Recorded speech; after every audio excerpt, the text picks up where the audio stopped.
Thanks for saying something. My name is Louis Vuitton. Welcome to the stream. I'm an Australian lefty progressive streamer. I like to talk about all sorts of things, such as workers' rights, minority rights, and masculinity, which is kind of gets us to the topic of tonight's stream. Last night, I was doing a stream where it wasn't even like the topic, but tangentially, feminism came up, and there was somebody in the chat who seemed to disagree that feminism was for men. They had a bit of a warped view of what feminism is and what it stands for. It sounded like they need to check their talking points. They've met a feminist in the wild, me, and that feminist did not live up to the straw man that the conservative demagogues had built for them in their head. So, sorry. So I decided, you know what, I'm going to do a stream on feminism this morning, and I'm going to talk about, like, hey, this is why, you know, like, the title of the stream was like, Feminism, is it for men? And there was a lot of people coming in who seemed to disagree. So I thought, alright, you know what? Fuck it. Excuse me. Tonight's stream, feminism, is for men too. And hey, and if anyone disagrees, well then they are free to lay their opinions on me, alright? So hey, I am going to sit here, and take any calls of anyone who wants to call in and tell me why feminism is not for men. Because I'm afraid that you are wrong. Now, obviously, we've just started. We've got to give it a little bit of time. Yeah. Now, but I'm very confident that the people will come, okay?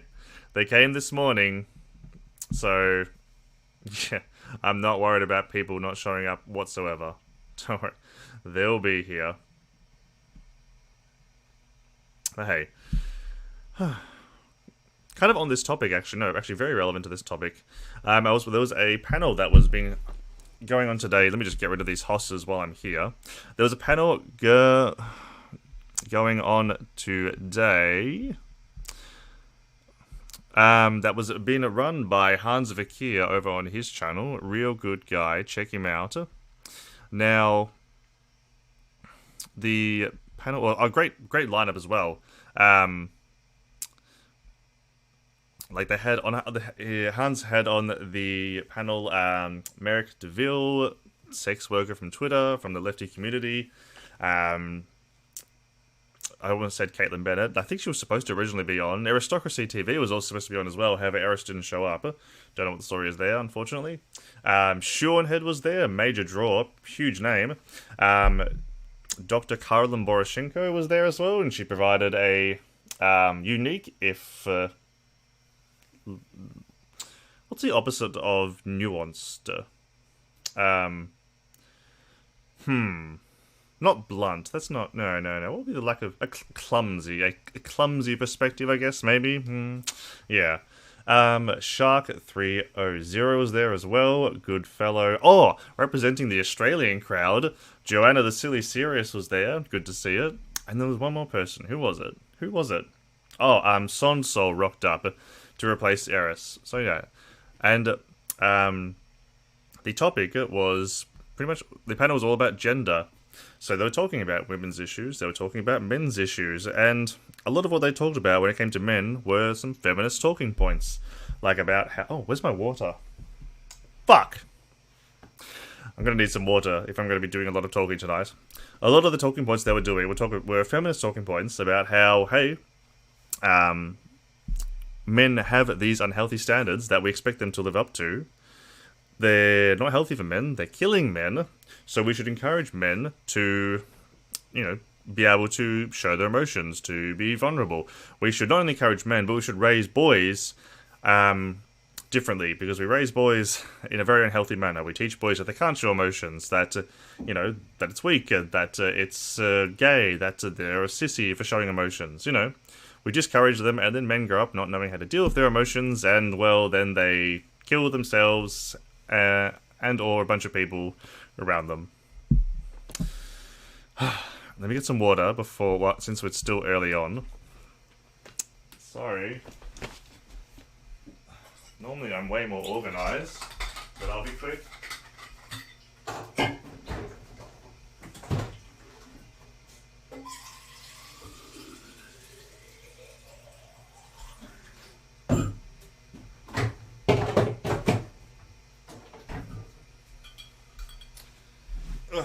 There we are. I told you I'd be quick.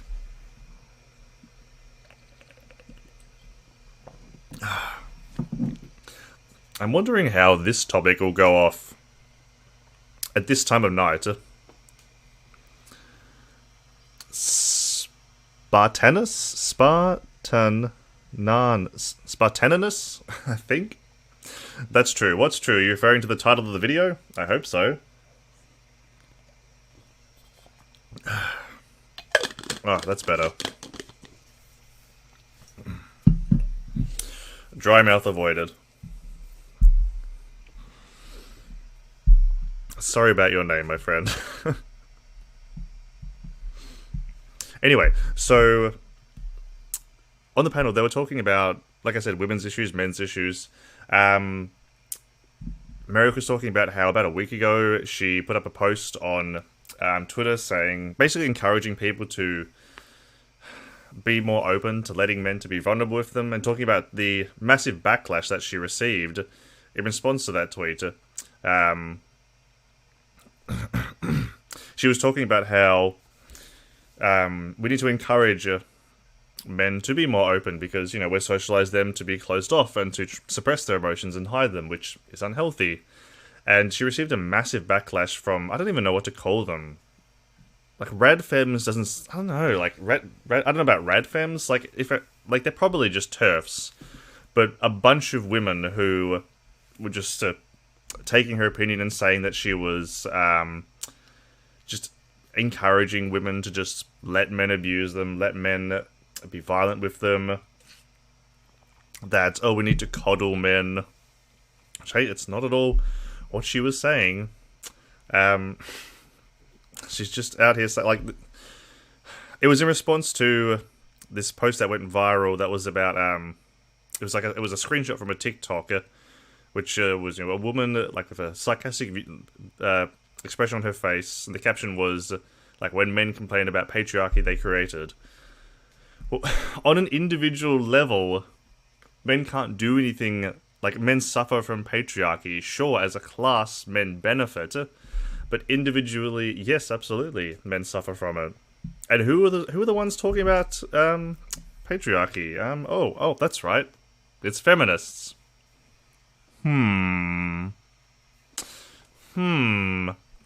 Curious. Almost as if they're the ones that have men's best interest at heart. See, the thing about the notion of like men's rights movements, that existing men's rights movements, like, they tend to be very exclusionary. They tend to be predominantly, not even predominantly, exclusively for straight men, exclusively for cisgendered men, and pretty predominantly for white men. Now, here's the thing. There's different issues that are faced by white men as opposed to black men, and vice versa. Different issues as opposed to straight men as opposed to gay men, vice versa. Different issues as opposed to trans men as opposed to cis men, and vice versa. You can't have this movement that's supposed to be about liberation when you're cutting off some of the demographics that the people that exist in your movement intersect with. There is also girls who think they're feminist but man haters. I saw many feminists that are less feminist than normal girls. Leah, like, just hating men isn't feminism, which is, you know, a lot of what people are saying both last night and this morning when I was talking about it. So, hey, if anyone has the guts to actually get into the ring, then I expect to hear that tonight as well. Now, is there a sect of people that call themselves feminists who hate men? Absolutely. And, you know, I'd even be willing to consider that there is a sect of genuine feminists who do, I don't know. Actually, I don't know. I was about to say hate men, but then I don't know. I feel like genuine feminists who would go that far are really more hating patriarchy than men themselves. Because I've read a lot of Andrea Dworkin's writing, and she fucking hated men. But I would be willing to bet that she would differentiate between men and patriarchy. Although I don't know, because she was definitely one of, like, leaning more on the radical side of feminism. She was a little intense. I'm planning a piece of prepared content, which I'm writing the script right now, which is going to be on the subject of masculinity and a particular subculture of masculinity.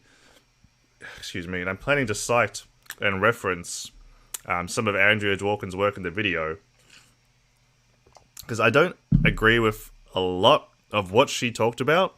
I think she was wrong on quite a bit.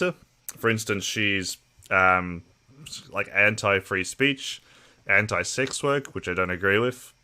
However, when it comes to what she says about boys growing into men and about how men make boys into men, she is bang on the money. So I'm really excited for that to come together. And hey, if that sounds like something you'd be interested in, then hit that subscribe button over on YouTube.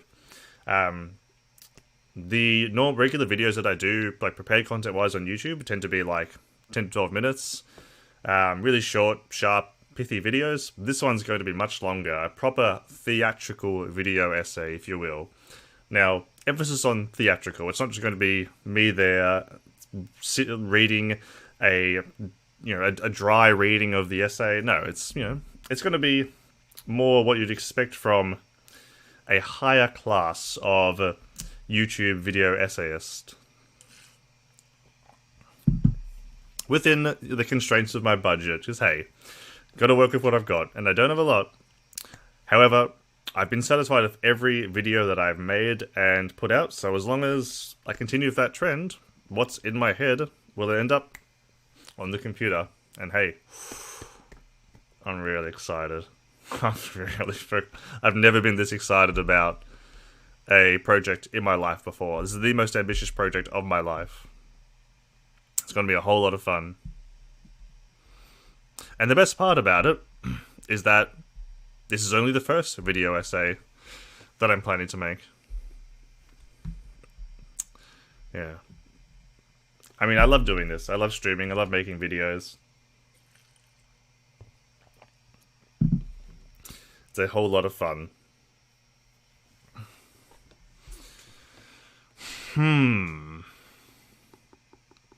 I did wonder if maybe, because right now at this time, all the Americans are in bed, and I assumed that the majority of the people that were coming into the channel this morning who were complaining about my takes on feminism and men were American. Now, obviously at this time, they're, for the most part, asleep, so I don't know, I wonder if we will be getting anyone after all. Because I didn't pull anything else for this stream. I banked everything on, okay, this is going to be an inflammatory title.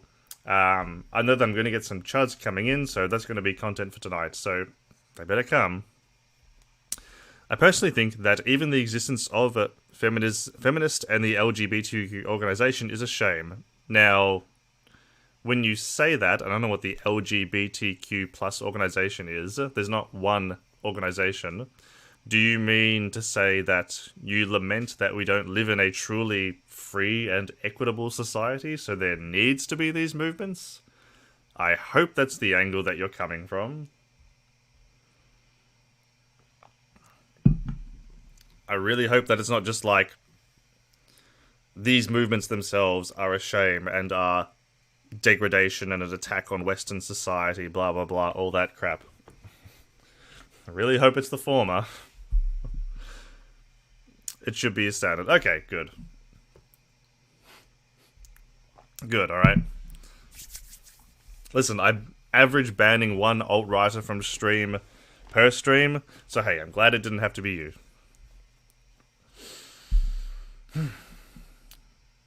But yes, I guess, like a dollar bill on a string. I was kind of throwing this out there, hoping that, it would entice some reactionaries into the chat. I think we need to think more equal. Well, that's what movements like the feminist movement are all about.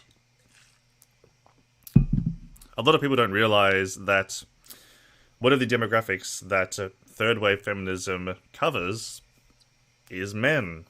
Third wave feminism, intersectional feminism, is all about recognizing how the different demographics in our society intersect with each other. For instance, a person is not a woman on Monday, black on Tuesday, gay on Wednesday, trans on Thursday, single mother on Friday, and disabled on Saturday. No, she is all these things all the time. This is intersectional feminism, how all these different demographics aspects of her identity intersect with each other, and just recognizing the power differences between them. And hey, as I just said, one of those demographics that intersect is men. So feminism is already primed for men to accept men into their movement. So why would we go ahead and create some men's rights activist movements, which, as I've already pointed out, tend to be pretty cisgendered centric, pretty heterosexual centric. We shouldn't talk about gay rights or women's rights, we should talk about human rights. That is an all lives matter take, my friend, and that is cringe. The reason we talk about gay rights or women's rights is because specifically queer and women's rights are targeted. It's not human rights that are targeted. It is that these communities are specifically targeted for their identity. Like, look at the abortion ban in Texas that's just recently passed, which effectively outlaws abortion. You can get an abortion 6 weeks into your pregnancy. However, with most pregnancies, it takes 6 weeks to detect if you're pregnant. So abortion has effectively been banned by Texas, which is a anti-constitutional law, by the way. So much for the Republicans and the Conservatives being so obsessed about the Constitution. Like, while this is a human rights violation, it's also specifically an attack on women. It's a women's rights violation, and anyone else who can get pregnant. Anyone who can get pregnant is having their rights targeted by that law. So yes, it is a human rights violation. However, this is what I'm talking about. Like this, we need to recognize the power differences. It's specifically women that have been targeted by that law. So it's not as simple as human rights. Like the same thing with Black Lives Matter. We can all acknowledge that all lives do matter. However, Black lives are not treated like they matter. So until Black Lives Matter, all lives don't matter, or at least all lives aren't treated like they matter.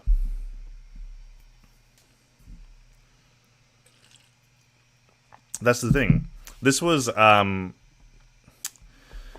because back in the day, back in 2014, 2016, feminists were really bad at articulating these points. This is where you got concepts like the oppression Olympics from.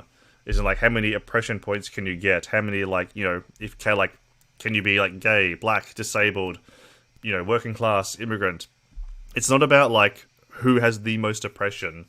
It's just about recognizing differences in power, recognizing that that a white, straight, cis man will have a different lived experience to a black, gay, cis man. But why should I talk about a woman's rights in this generation? I don't even know what gender she is. That's why I say human rights. So I'm assuming that you're not a woman. You don't need to be part of an identity to advocate for their rights. For instance, I am a man. However, I will always advocate for people's rights regardless of their gender. And that includes women. Women's suffrage, women's reproductive rights, everything. Because, hey, I'm a libertarian. That's some big libertarian energy. Like, let's say the example of women's suffrage, for instance. A person could say, while I personally do not support women's right to vote, I won't stand in anyone's way if they want to work to achieve women's rights to vote. This is not the libertarian perspective.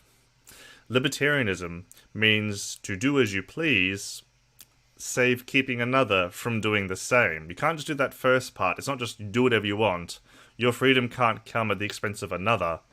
So even though a person might personally be opposed to women's suffrage, they, through their inaction, they have contributed to the struggle against women's rights, or women's suffrage. So even though they are personally opposed, they still must march and support women's right to vote. And that is a libertarian perspective. So if you're talking about what rights to support for whoever, anybody support rights for yourself and anybody who's not you. Because, I mean, you were just talking about human rights. I mean, this is how you do it. It's funny that left-wing and right-wing in Germany are... It's funny that left-wing and right-wing are in Germany extreme right and middle. Extreme right-wing and middle. Do you mean that... Wait, hang on. Is that meant to be flipped around? Is the left the middle, or is the left the extreme right? That's like... Are you saying that the right-wing in Germany is extremely right and the left-wing is just in the middle? Liberal is middle in Germany. Well, liberals are always in the middle. Like, liberals aren't leftists. The perspective I'm giving is a left-wing perspective. Liberals are the ones that are like, yes, CEO, girl boss, gaslight, gatekeep, girl boss, yes, queen. That's liberal feminism. Pop feminism. That's where, like, all that cringe feminist shit came from in, like, 2016, 2014, 2015, 2016. That's where all that heinous shit came from. That's not addressing the issues that feminism is supposed to represent. No. That's just saying, like... It's the more female drone pilots meme. If we have, women piloting drone strikes in Syria, then, like, that's equality. No, that's the liberal perspective. The leftist perspective is that there's no liberation without queer liberation. There's no liberation without black liberation. And hey, there's no liberation without men's liberation. The only approach is a holistic one that addresses everyone. No one is free until everyone is free.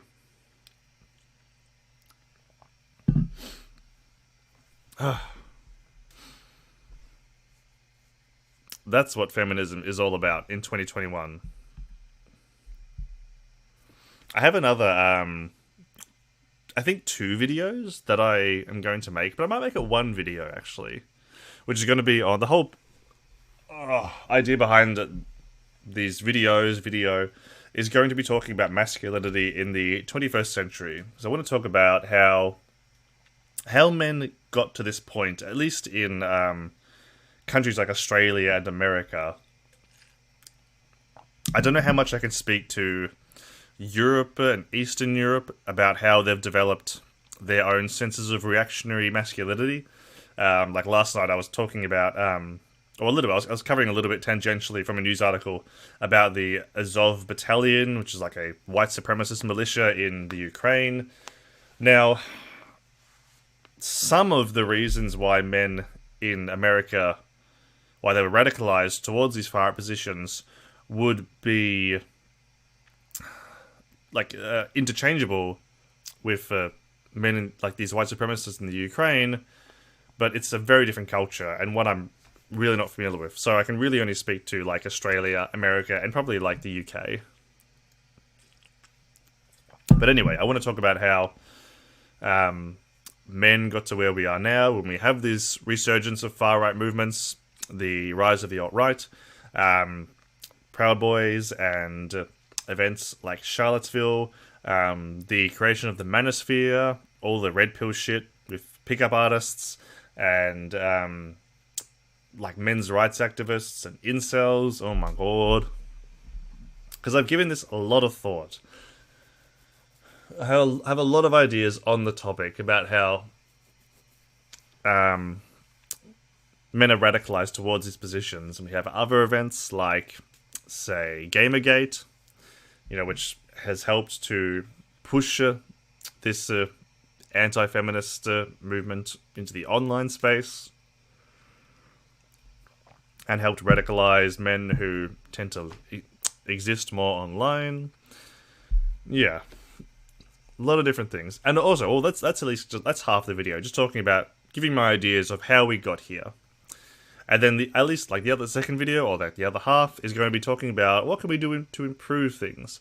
What can we, if this is the situation of where we are, here's some ideas on how we can improve things and help moving forward to create a more healthy sense of masculinity that can be enjoyed by everyone. Men, everyone else that exists in society. But hey, first I'm going to do the video essay. I have been working on those other ones a little bit in the past. But no, I've got to do the video essay first. It's going to be so fucking good. Healthy masculinity is a good thing, absolutely. And hey, healthy masculinity is something that feminists advocate for. Like, let me give you an example, right? You could take a subculture of masculinity, like gym culture. Like, you could take the dudes that are obsessed with their appearance, obsessed with being in the gym, lifting weights, and, having this really unhealthy and dangerous sense of competition, and turning that into something positive. Like, what if you took all of these guys, and instead of making it about, like, competition, make it more about, oh, fuck me, what's the word? My mind's gone blank. I can't remember the fucking word, but make it more about, like, look at this discount bin Vosh. Oh. Hello, who was that? Guru Muffins, thanks for the follow.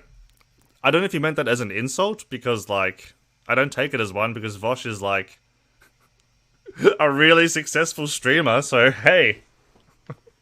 Sounds good to me. Anyway, take this, like, dude bro gym culture, and make these guys more about building both each other and other people up in that culture. Like, imagine if you took all these really buff gym bros and had them feel much more of like a welcoming and like complimentary role, so that people feel more comfortable in the gym. People who don't feel so comfortable in that environment, people that feel conscious about themselves. Take these guys that are really cut and have them be kind of like cheerleaders. That's the future I want. And that's one example of taking an aspect of masculinity that is unhealthy, but making it healthy without demasculizing men. It's possible. I haven't been into a gym where the regulars weren't welcoming, to be fair. It depends where you go. The gym that I used to go to before COVID was a really small gym. It was a fantastic gym. It was a boxing gym. If all of you all in the chat haven't tried boxing, I'd really recommend trying it out. Not only is it good for exercise, but it's really fun. And you would not think that you work up as much as a sweat as you do just hitting a bag. But trust me, you do. You sweat a fuck ton. It's lots of fun. It's good to know how to throw a punch.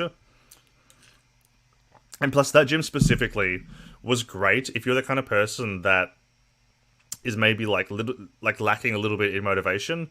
Because all I had to do was get myself to the gym. How it worked, it was called 12 rounds, and the idea behind the gym was that it simulated the 12 rounds of a boxing match. So it'd be 3 minutes per exercise, and each exercise there'd be like 2 things set up. It might be like a punching exercise, and then like 5 standing jumps or something. And then 3 minutes, timer goes off, you move to the next one. So I guess it's like 3 times 12, 36 minutes per exercise, like to go all 12 rounds. But I mean, like, do 24, do 36. I think my record was 40 something. Yeah, which is pretty intense. But nah, I'd recommend checking out boxing. I went to gym once. He works at Burger King. Most of the jail gyms I was in were welcoming as fuck. Really? That's interesting. That's good to hear that, like, in that kind of environment, people would be welcoming. Realistically, I'm not going to force my will upon anyone based on my beliefs. In my opinion, assuming your opinion in reality is better than someone else's and should be forced onto someone else is toxic masculinity. It depends. I mean, it depends on the context. Because if someone's like a fucking Nazi, then yeah, I'm gonna push my opinion onto them. But I get what you're saying. I get where you're coming from. I'm using an extreme example, but I understand where you're coming from. Disagree with you, and you should think what I think. Well, hey, Ger Muffins, as long as you only have good opinions, then that's good. But hey, you should follow my channel to hear the best opinions. Seriously, everyone's saying so. The best opinions. No one ever had as good opinions on this planet until mine. I have the best opinions. I'm gonna come. I'm gonna come. We are telling you not to come. Do not come. Dragon energy. Oh, we have an otherkin in chat. Wonderful. Okay. Hey, don't worry. Like, I personally may not have any interest in participating in your choices, but I respect your right to do so as a libertarian. Okay. What did Oprah say? What did she say? Like, tell your truth, live your truth, whatever it is. You do you, boo. Okay. You live your own life. As go right ahead. Don't let me stop you. I will always, while I may not personally have any interest, I will always advocate for otherkin rights. Because that is what a true libertarian does. Are you another one of these socialists that keeps popping up? I don't know what you mean by, like, keep popping up, but I am a socialist. You couldn't tell?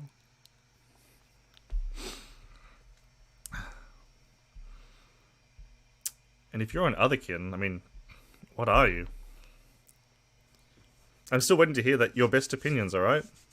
Show us how ripped you are. I don't think I have any... Do I have any photos? I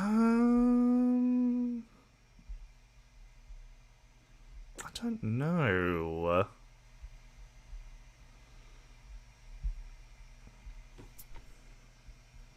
I don't know if I've got... I don't know if I have any saved.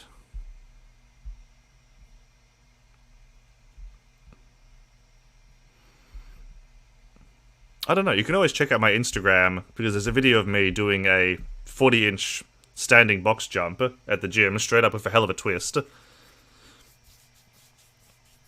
Please show me your muscles. Not on stream, okay? You can subscribe to my OnlyFans. I believe that almost all socialists are ignorant on economics, yet they base their lives around economics. I may not be an economy major, but I have a pretty basic understanding of economics, supply and demand, etc.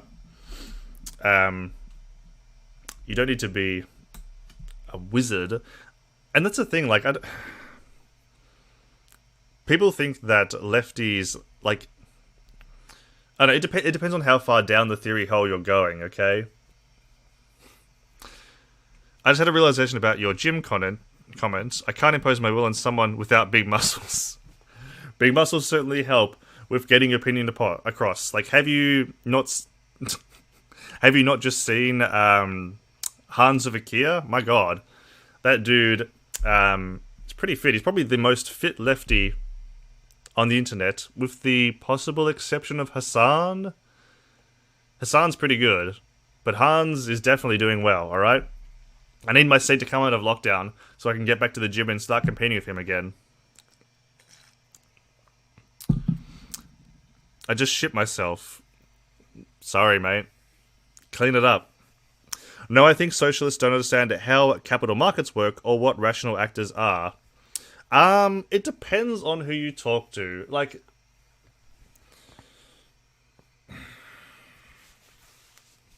it depends. Like, some, like, 17-year-old, like, Twitter lefty, like, come on, you gotta go easy on them.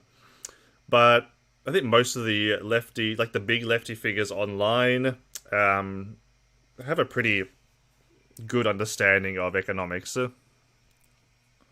What about Joe Rogan? In terms of, like, muscles? I mean, Joe Rogan he's not a lefty. He's a... I mean, he's called, like, centrist. I guess he's, like, a right-leaning centrist. I don't know if his muscles really help him out with his opinion much. I think it's more of his money. Do I work? Not at the moment. My set has been in lockdown for 2.5 months, so I am a gig worker, so I have not been able to work in the last 2 months. So, hey, y'all can contribute to the pizza fund! ! Donate in chat. Oh, your son. Oh, this. Oh, okay, of course. My sign of the Australian Prime Minister Scott Morrison, which is a reference to when Scott Morrison shat his pants at a McDonald's in 1997 after the rugby grand final. That's right. The sitting Prime Minister of Australia crapped his pants in public. No, I mean people like Vosh and Hassan and Demon Mama and all the big lefties. Don't come for Vosh and Demon Mama about economics, alright? I want you to go into their Discord servers right now and request a debate on economics. Come on, mate. They will wipe the floor with you. Honestly, I don't know. I'm sure that... Actually, no. I don't know how much Hassan knows, because I remember that he did a debate of Destiny back in the day and didn't do well. And I think it was on economics that he failed. Now, this, to be fair, was a while back, and I'm just really not that familiar with Hassan's content. But Vosh and Demon Mama? Yeah, absolutely, mate. I'm going to sit in my pooey pants all day. Hey, you do you, alright? You live your truth. I feel like he has a quite left-leaning view on COVID. Joe Rogan? I mean, in public, Joe Rogan was downplaying the threat of COVID. In private, he was telling, like, all of his staffers that they had to be super strict with, like, washing their hands and using sanitizers and using face masks and making sure the studio was wiped down at the end of every night. He was, like, scared of COVID in private. But in public, he was being really just nonchalant about it. And then what a surprise, he got COVID. Dumb shit took horse tablets for it. Have you ever shat yourself? Mate, no. Come on. Not since I was a baby. Debate me, brah. On what? Hey, if you want to debate about feminism, sure. Everyone has shit themselves at one point in their adulthood. God. Whew. Listen, you do you, alright? Richard Wolff, who is the leading socialist economist, debated the YouTube and embarrassed himself. I don't know if he's like the leading socialist economist. He debated Destiny, and I haven't watched it. I don't know.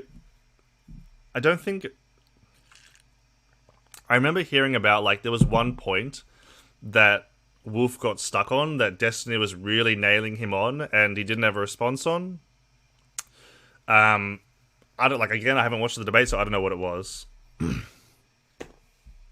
And I'm afraid I'm really not familiar with Richard Wolff. Isn't he the guy that... Isn't he, like, the socialism is when the government does stuff guy? Isn't that him? This Toxic X, thank you for showing up, okay?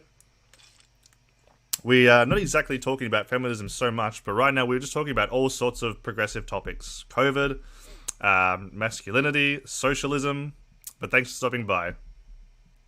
And hey, if all y'all are enjoying the stream so far, then hit that follow button, okay?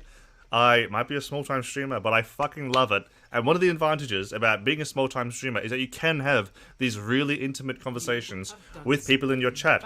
How often do you see Hassan looking at his chat and just pulling people out of it and responding to what they say? Come on. Hit that follow button and help me get up. Help me become the next Hassan Poopy Pants Piker. Come on, help me to get my own $3 million mansion. Because don't you all know, socialism is when $3 million mansion. Thanks for the follow. And Melbourne's lockdown is a bitch. Richard Wolff didn't understand how capital markets worked. In what sense? Like, he didn't understand how... I don't know. Be more specific. Pooping is also a big topic. I mean, there is a joke about Hassan pooping himself. Hassan is a socialist streamer. He's probably the biggest political streamer on Twitch, at least the biggest lefty streamer. And he got into a lot of hot water lately because he used all of the money that people voluntarily donated to him that he earned without exploitation because he's a self-made man to purchase a house in West Hollywood, was it? I think? Not sure. I love picking on blokes shooting themselves. Look, don't be mean to Cactus Nugget, okay? Has socialism ever worked? It's never really been tried, unfortunately. Examples of socialist policy comes from Scandinavia. Well, the Scandinavian countries are as close to socialism as we've got, but they still are within the realm of social democracy. And look at Scandinavia. They enjoy better standard of living than anywhere else in the world. Happier overall. They are ranked among the top countries on the freedom scale on Freedom House, which is a very well-respected objective organization. He completely misunderstood what fiduciary responsibility to shareholders meant and thought that companies only returned money to shareholders through dividends. Oh, I see. That is like... Okay.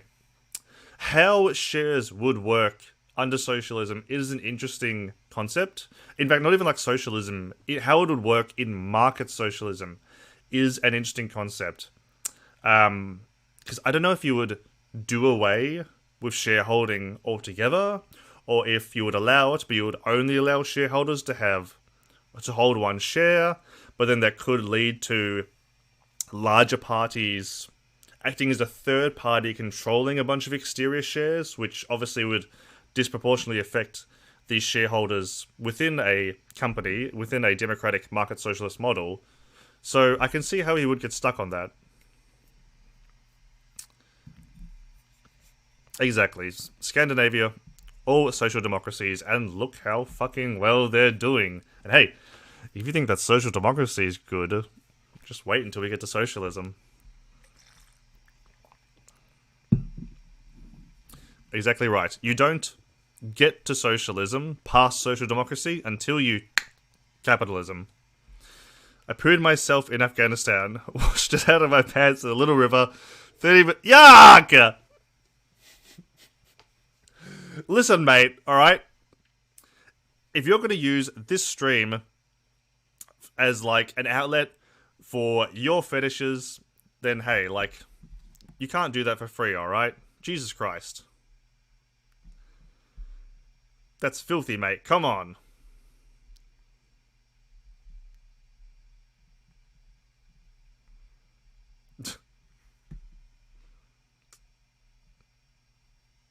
Why didn't that work?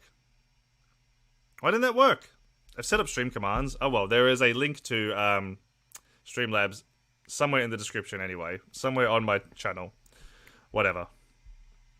Shares wouldn't work with co-ops because I couldn't own shares of a business unless I worked there. True.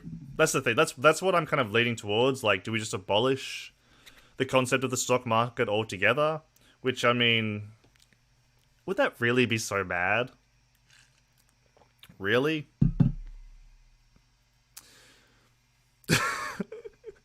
It happened? Okay. Far out.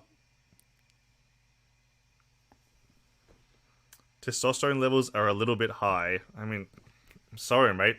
My T levels are through the roof. Just look at this beard. Gulag Gladys. My word. Don't get me started on New South Wales. Like, has anyone seen Gladys the last couple of days? Like, she's kind of just washed her hands of everything at the moment and just been like, whatever, fuck it, get the vaccine. When this is over, it's over. Meanwhile, New South Wales is getting like 1,500 new COVID cases a day. of a state that only has like 6 million population, so like relative to the population size, it's pretty bad. She hasn't. That's the thing. Like, she hasn't even done lockdown. They've had a complete like just erratic approach to lockdown. There's been no uniformity. There's been no like, okay, here's the rules for urban areas. Here's the rules for regional areas. It's just been completely sporadic. And what pisses me off more than anything is how the situation in Victoria and New South Wales this year is worse than it was last year. However, this time around, we have none of the support. None whatsoever. Last year, I was making mad bank from social security payments, and I was working at the same time. But this year, can't work because I'm not an essential worker. And yeah, just not getting any payments from the government. So, whew. News Corp will keep bowing to her and proclaiming her God Empress. Yep. Very silent on how badly she's bungled this outbreak.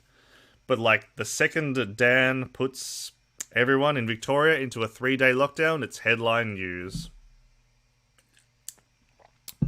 I'm gonna need, at some stage, it might actually, it might have to actually be once the New South Wales, once like lockdown has ended, if it ever does end. But at some stage, I'm going to need to do a deep dive into Gladys and take a look at like that fart sniffing article, for instance, about how like the woman who saved Australia. A few moments later. Federal government dropping the ball. I mean, that's what happens when you have a conservative government. The thing, like, what really annoys me about voters is that every 3-4 years, whatever, they file into the voting booths and they vote for a conservative party, forgetting that conservatives are also conservative fiscally. They don't like to spend money. And I'm afraid to make money, you need to spend money. You need to invest in education. You need to invest in healthcare. You need to invest in infrastructure. You need to invest in industry. You need to invest in business. All of this money pays back in time, but they don't like to do that, and they pretend that that's sound economics. Oh, see, we're not spending any money. We're lowering your taxes. Well, I'm afraid that you need to spend money to make money. Just look at Scandinavia.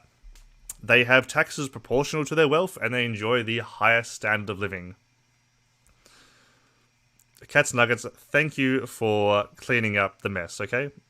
Better yet, check out the Kyle and Jackie O interview. Like, they did an interview with Gladys. That'd be interesting. I'll have to see if that's... I wonder if I could show that on stream. I wonder if that'd be copyrighted. I suppose I could just stream on Twitch for that.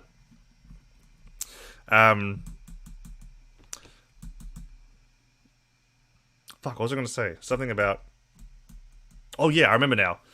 But like, people look at Scandinavia and they call that big government. I'm sorry, but taxes are not big government. Free healthcare is not big government. I did a stream one time when I was talking about how I hate how big government is associated with the right wing. Because if you look at the right, they're all about big government. For me, when I think of big government, I think of militarized police, or police state, surveillance state, military-industrial complex, prison-industrial complex. That's what I think of when I think big government. And I shit you not, someone in the chat had the gall to respond, imagine thinking police is big government. I'm sorry, but the arm of the state through which force is exercised. But apparently that's not big government.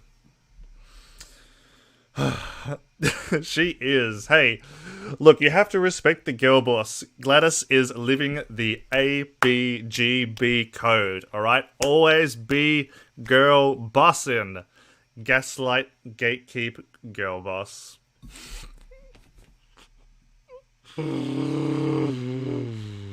Ooh, my fucking god. That woman. That party. Man. I hate... I just hate the apathy that conservatives exhibit. Just the complete disregard for human life. Listen, conservatism is a death cult. Many people are saying this. Monopoly, exactly. Monopoly on violence is not big government. You know, there's some libertarians that think that all aspects of the government, of the state, should be abolished, except for the police and the military. How does anyone take those people seriously?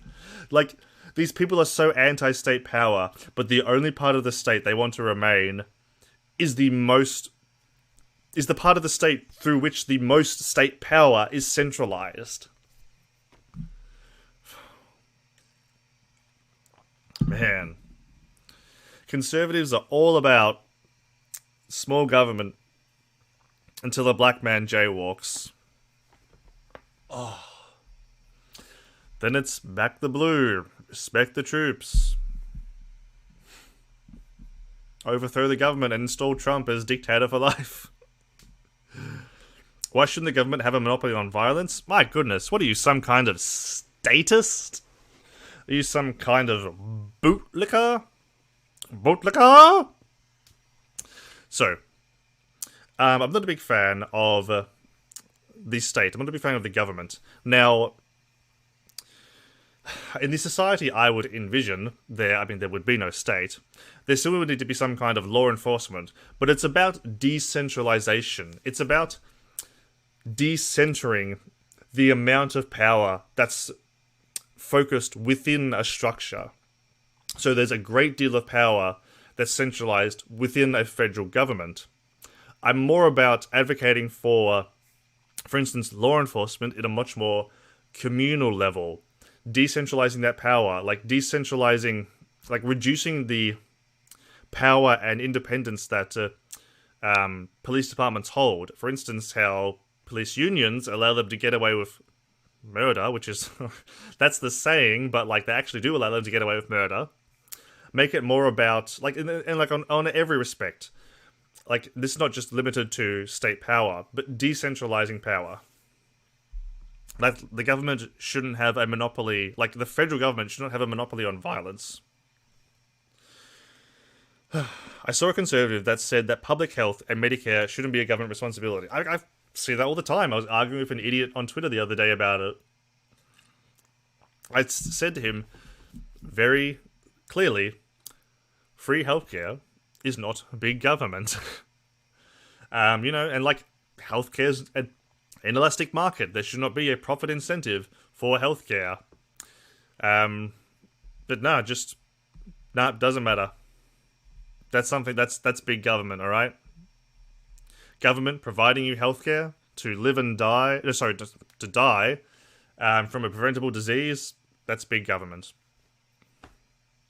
You know, and here I am in Australia where we have a public system and, I can go to the doctor anytime I want and pay either nothing or a reduced fee. When I was 20... How old was I? 22, I think? Yeah, I think I was 22. When I was 22, I got my wisdom teeth out, didn't pay anything. I was on like a 2-3 month waiting list, I think. Paid nothing. And, like, same standard of healthcare, didn't have any problems. Americans, join us in the 21st century. Mexico has universal healthcare. Mexico. Some people from America will go to Mexico to have medical procedures done because it's too expensive. It's prohibitively expensive in America. Unbelievable. Only cops and firefighters are government responsibility. Oh, Jesus. We're on the same side of Twitter, too. Yeah. Most of my feed is trans stuff. I mean, I've got a lot of trans stuff in my Twitter feed as well. Recently, I've dipped my toe into the anti-gender critical side of Twitter. So people like Katie Montgomery. It's interesting because, like, while American leftists tend to touch on these ideas, like, it's so much more rampant in the UK. So it's interesting seeing these UK-based activists like Katie Montgomery pushing back to the insane shit that comes out of the UK when it comes to trans people. Like, it is really fucked up what's happening over there. Every country's got its problems. Free speech is dying in Australia. The US doesn't have healthcare. The UK is seeing a crazy rise in anti-trans, I don't want to say activism, but like an anti-trans movement. Man, trans people, they just want to vibe. Trans people just want to grill.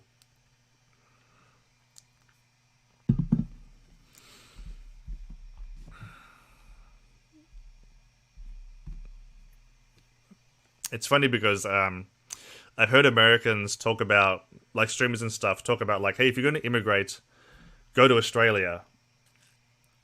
And it's like, go to New Zealand. Outside of Scandinavia, I think the best you can do is New Zealand, really. New Zealand, it's pretty... They're on their way towards a pretty decent social democracy. Like, oh my god, imagine having... Oh, can you just... To the Australians in chat, just, like, indulge me in a thought experiment, just for a moment. Just close your eyes and imagine having a Prime Minister just a tenth as competent as Jacinda Ardern.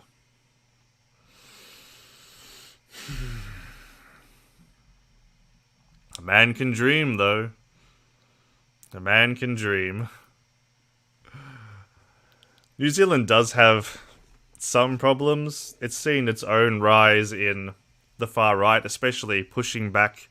Well, not pushing back, especially that's part of how like Christchurch was came about, was like the far right rise in New Zealand. Incidentally, not their previous election in New Zealand, but the election before that, the Labour Party, the left-wing party in New Zealand, to achieve a majority in the parliament, had to form a coalition with the New Zealand First Party.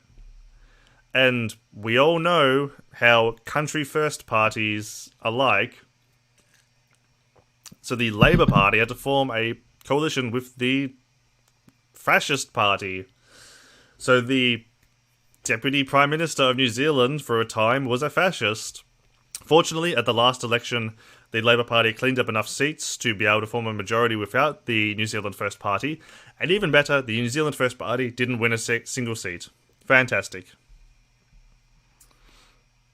John Howard was the best. John Howard took our guns. John Howard sucked. If the Libs never take power again, we can get there. Yeah, but the Labour Party really needs a reformation. The Labour Party... Ooh. Man, they are a sorry state from what they once were. The far right always rises when any kind of progressive change is made. True. John Howard is not the worst, not the best. He's pretty bad. He privatized Telstra. He instituted anti-gun laws without any kind of nuance. Like, if you ask any... best he did was gun control. Oh, no. Oh, no. Oh, dear. Okay. Cat's Nugget, I give you permission to take one big drink. When it comes to gun control in Australia, the people who wrote Australia's gun laws were people who knew nothing about guns. Australia's gun laws are wildly inconsistent. For example, I don't know about if it's just Australia-wide, but in Victoria, it's legal with a gun license to own a lever-action shotgun. However, it's incredibly difficult to get the license required to buy a pump-action shotgun. And there's not that much difference from going chick to chick. However, it's way more difficult to get a license to buy a pump-action shotgun. Just wildly inconsistent stuff. Ask any gun nut in Australia, and they will tell you that the laws don't make any sense. That when they were instituted, it was, like I said, it was done by people who weren't gun people. Bring back onion-eating Prime Minister. No. I don't think we need guns, to be honest, but I do agree it's inconsistent. Well, look, I'm pro-gun because I'm a libertarian. If people want the freedom to own guns, then that's their right. Now, that said, I'm very pro-gun safety, very pro-gun responsibility. Did you know that in countries such as Sweden, a lot of countries in Scandinavia, they have as many guns that America does? But you don't hear about Sweden having mass shootings every 5 days. Why is that? Could it be because they have a culture of gun safety and gun responsibility? I think countries that have guns like that, children should learn gun safety in school. That should be, a high school class. That should be part of, I don't know, gym or, shop. Maybe not, literally handling live firearms, because that's a little bit too much. But, at least learning respect and safety for the weapons. That's how I want to have a society that has guns. Because America does not have the safety there. Okay, sure, the number-wise, but, they still are, they still have the right to bear arms. Although, if you ask low libertarians, they'll tell you that Swedes don't have the right to bear arms because you need a gun license. Anyway, hang on. Let me talk about nuclear power. The best argument against nuclear power I've heard is that we can't be trusted with it, but, I don't know. I'm not convinced by that argument. I think long-term, we should phase out nuclear power. But in the interim, while we're building green technology and building better batteries to store energy gathered from renewable sources, nuclear energy should make up that in the meantime. I had this debate with my dad once where he was all of his Cold War conditioning was coming back, and he was completely not open to reason, just completely not willing to hear an argument for nuclear power. And I was saying,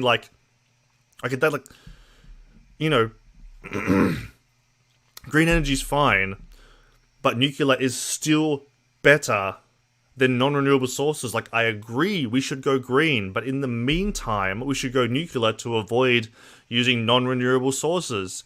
And he just would not budge. He didn't have an argument. It was complete, emotional argument, no actual, reasoned response. All of the years, all the decades since he was a child of the mental conditioning to be anti-nuclear from the Cold War came back. It was nuts. My uncle's a gun nut. I've had a chat, I agree. Oh, good. Better economic management, so less of a need for crime. Absolutely. Yeah, exactly. If you provide people jobs, then they won't commit crimes. I mean, the thing about guns is it's just about, not all of it, but a huge part of it is just having respect for the weapon and understanding basic gun rules, there's no such thing as an unloaded gun. Never point the gun at somebody. Always treat it like the safety is off. Just real basic stuff like that. Which is why I think it should be taught in high school. Teach children, in a country that has guns, obviously, teach children just basic rules and respect for handling weapons. Let's not have nuclear, but let's have electricity and use a shitload of lithium and rare earth materials. Got to explode those Africans? Well, hey, my friend, I have a political system to sell you that avoids exploitation. 51-year-old dad is actually pro-nuclear? Wow, that's pretty cool. My dad's older, though. He's 68, so there's a lot more of that Cold War mental washing. Still got some money. At least the African children will be employed.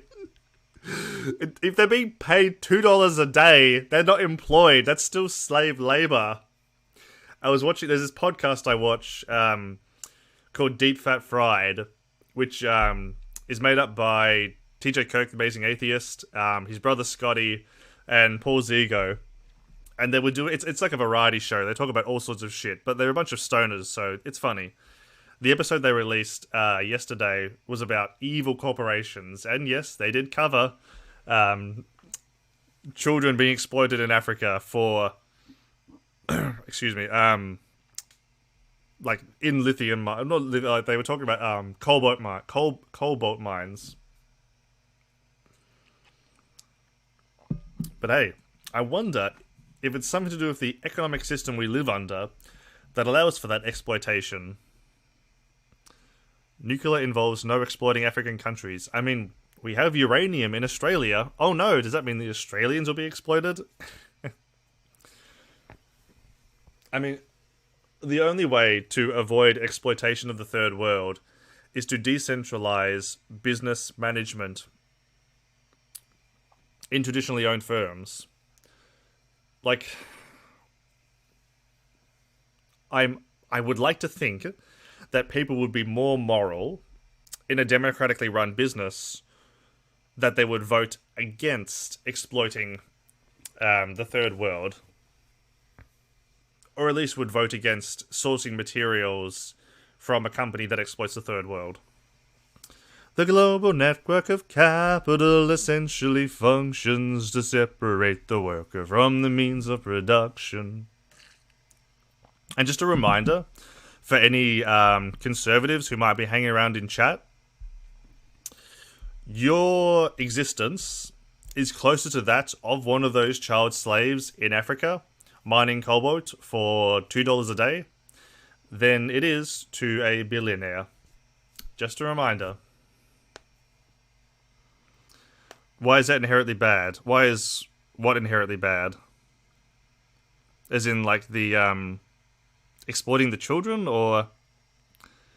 Guys, I'm like 15 seconds behind you, so, like, if you say like, huh, what do you mean? You gotta be specific, okay? And I assume fuck motive is referring to what I just said about, like, your life being close to that of a slave, I think. So I'm going to respond in that sense. So, a billionaire's lifestyle is like a whole other world. It's been talked about, it's been theorized, it is a reality, that people, like, $1 billion is almost impossible to comprehend. That the lives that these people lead are just incomprehensible. Like, I think it was the New York Times, maybe. I think, like, liberal rag, whatever. But they spent Jeff Bezos' money, and they did things like buy the entire NFL, solve world hunger, and he still had billions left over. Like, they went through, like, a bunch of, like, world-saving costs of, like, oh, here's what he could do with the money. We have this much money left, and he had billion. I think they still spent. No, I think they managed to spend over half, but he still had billions left. This is what lefties mean when they talk about global worker class conscience, realizing that your lot in life is similar to that of a child slave in a third world country.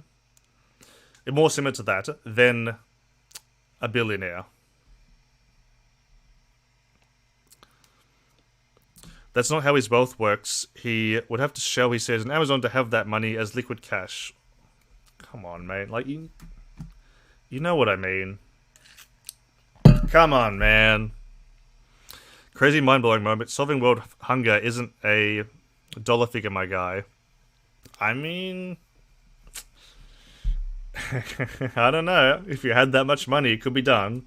And just another reminder as well to everybody. I think the Catholic Church is worth... Let me check. Is it $30 billion? Let's see. Let's find out. Catholic Church net worth.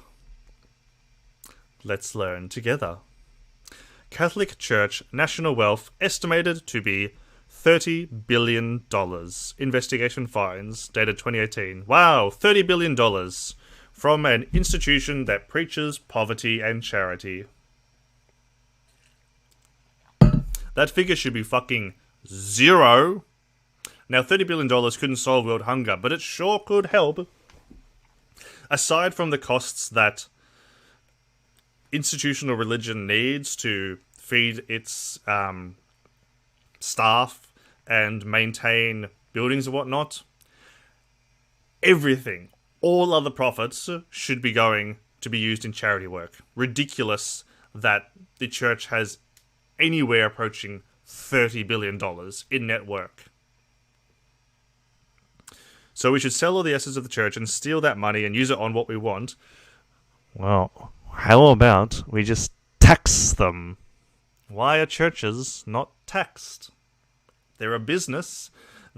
Like, religion is the oldest scam. However, for whatever reason, there's such thing as religious exemption to tax. Okay, right. Okay, so I'm starting the Church of Louis Vuitton. Okay, so I'm now tax exempt, and I'm going to give you the promise of the afterlife, where the eternal stream, where you all sit in my chat, and I sit at the head on a throne made of clouds, and you give me all of your money, and yeah, that's about it. Yeah, sign up. Lead by example, please. Give me all your money. Not give me. Invest it in the community. Invest it in... Like, I'm sorry, but was Jesus not an advocate for feeding and clothing the poor? Giving away all of your money? In fact, I'm pretty sure I've got a Jesus quote about that saved. Somewhere. It's like, Communist Jesus. And all that believed were together, and had all things common, and sold their possessions and goods, and parted them to all men, as every man had need. If Jesus was alive today, he'd get called a fucking communist.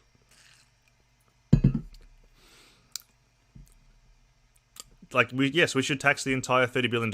If not tax it, like, the church should willingly spend that money on charity. Like, the whole point of a church is that it's supposed to be this force in the community that exists to provide support, to feed, clothe, and house the homeless, provide for the needy. They should not be turning a profit. Like, as I said, whatever they need to, like, their staff members obviously need to eat, and they need somewhere to live, and the buildings and such need to be maintained. Sure, all the upkeep, take that, but everything else, that should be going to charity.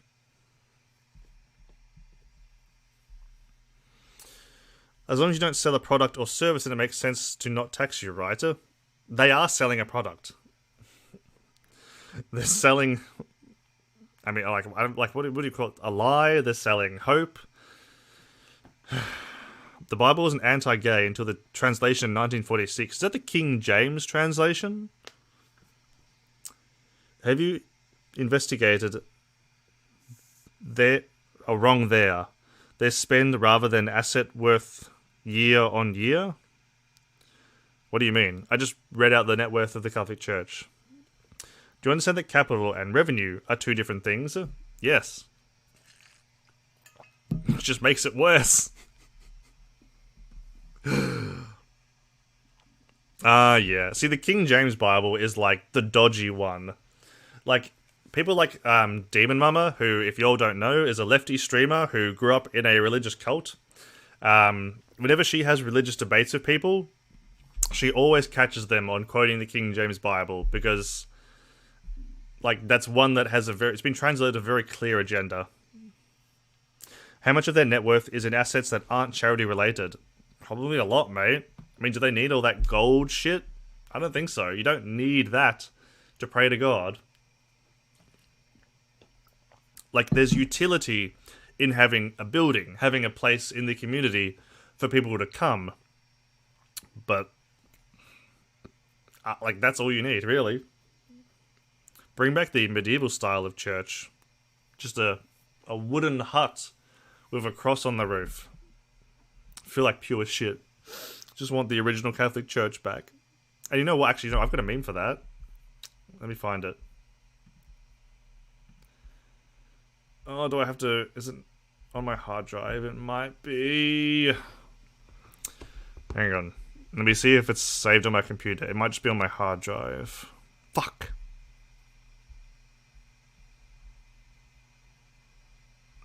Hang on.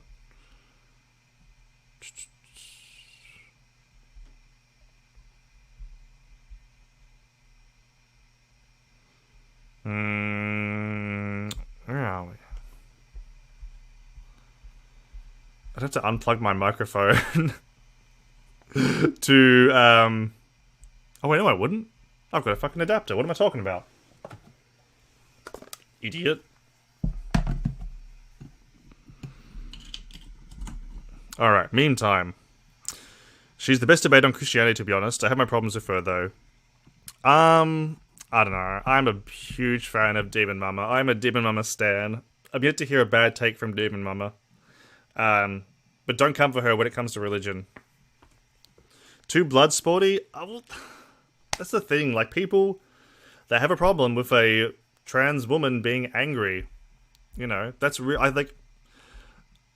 Not saying anything against you, but like a lot of the hate she gets is that people can't deal with the fact that she's a woman and the fact that she's trans. Like, people really have a problem with that, and they hate that she asserts herself.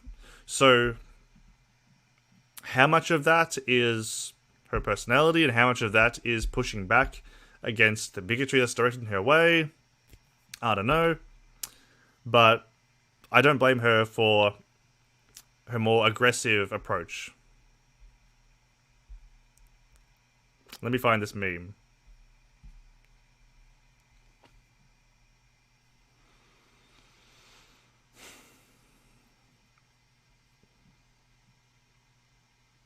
What was her take on CP? And Lolicon? I haven't heard that.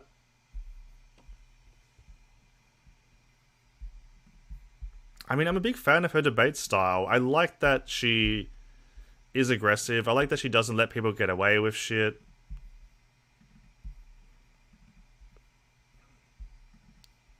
Although, I want to hear this take on CP and Lolicon. What did she say about that?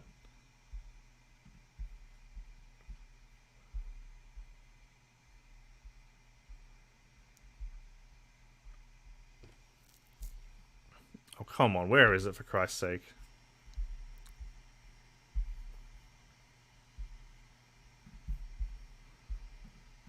Hang on. I'm looking, alright?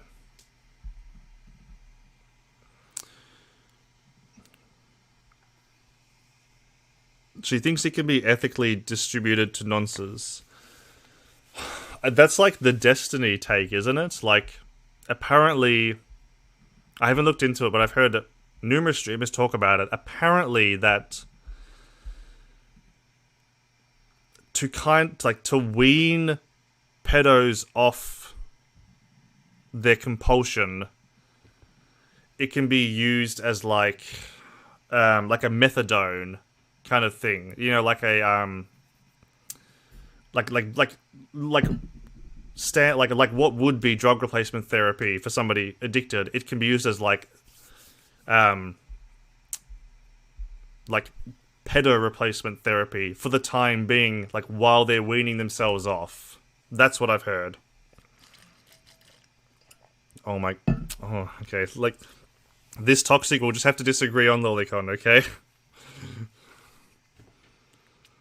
The old Vosh taker? Wait, what's that got to do with Demon Mama? If you tuned out, if you're only just tuning in right now, we're talking about another streamer by the name of Demon Mama.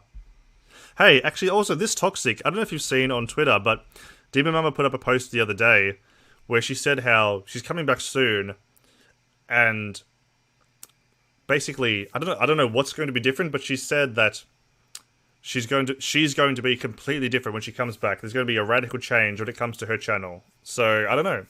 Any thoughts? I'm curious. Okay, here we go. I found the meme. Catholics in Latin America. If I feed the poor, I am called a saint. If I ask why they are poor, I am called a communist. Catholics in North America and Europe. The devil is turning children gay. No, I will not pay taxes, you infidel. Why can't we have the Chad Latin American Catholic Church? Why are we going to make do with the cringe one that wants to mess around with little kids? Feel like pure shit. Was it actually? No, I was going to say want the original Catholic Church back, but I mean, like, was it ever anything else?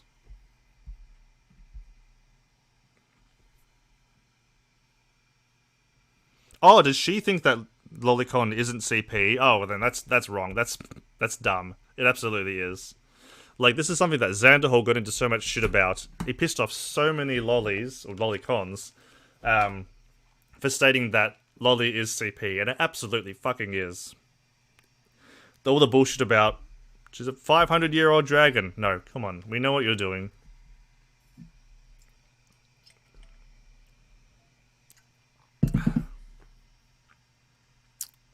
Put that in.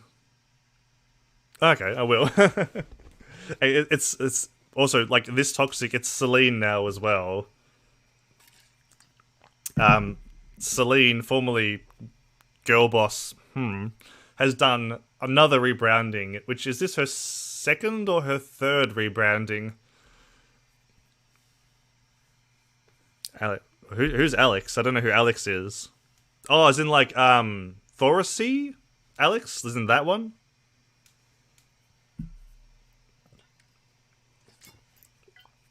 Yeah. Another rebranding, but, like, whatever. Whatever you gotta do.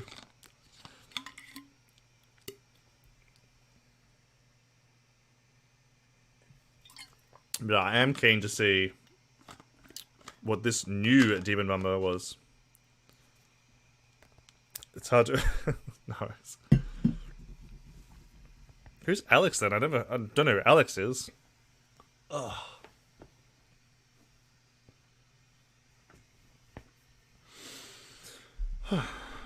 Well, unfortunately, we didn't get any reactionaries who wanted to rock up to debate feminism, but hey, we have had...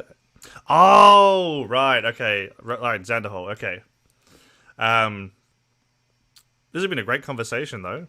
See, this is what I'm talking about. Like, this is why I love streaming. Because, like, I'm happy a small streamer. I don't get many views. I don't make any money.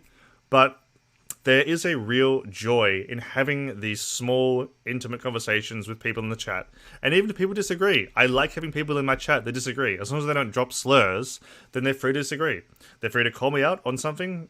I enjoy responding. That's what I love about it. I love this sense of communication. Like, I love being on this end. Like, I've been involved in, or at least consuming, online politics for 10 years now. And to be on this side of things, like, that feels amazing. So hey, so thank you all for watching, alright?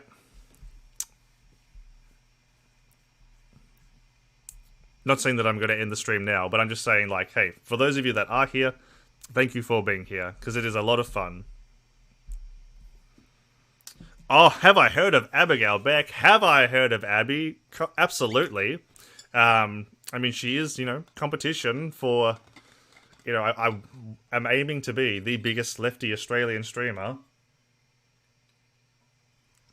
She is ahead of me, for now. But absolutely, no, we have talked. She's really cool. She's obviously, like, not into, like, the blood sports side of things, but she, her streams are lots of fun. I'm actually, the video I was talking about earlier, I don't know if you were in the chat at the moment, but I'm planning to put together a piece of prepared content, a video essay, if you will, theatrical video essay, and I'm going to ask Abby to voice some lines in that video, because, yeah, it's going to involve quotes as well. Hey, it's an essay. You need quotes, you need sources. Oh, no. Oh, hey. Look, we need as many lefty streamers as possible, okay? If you're the kind of person that has the gumption to stream, do it. Absolutely. Like, we're only served by more streamers. Did a good debate? Nice. I haven't had too many debates on this channel. I had one big one really early in my channel. I talked to this guy from Scotland, and we talked about trans stuff and something else. It was ages ago. I can't remember. But yeah, it was interesting. I don't know how much I managed to change his mind, but he seemed amenable to new opinions. My mate Trashlord debated short photography. Really?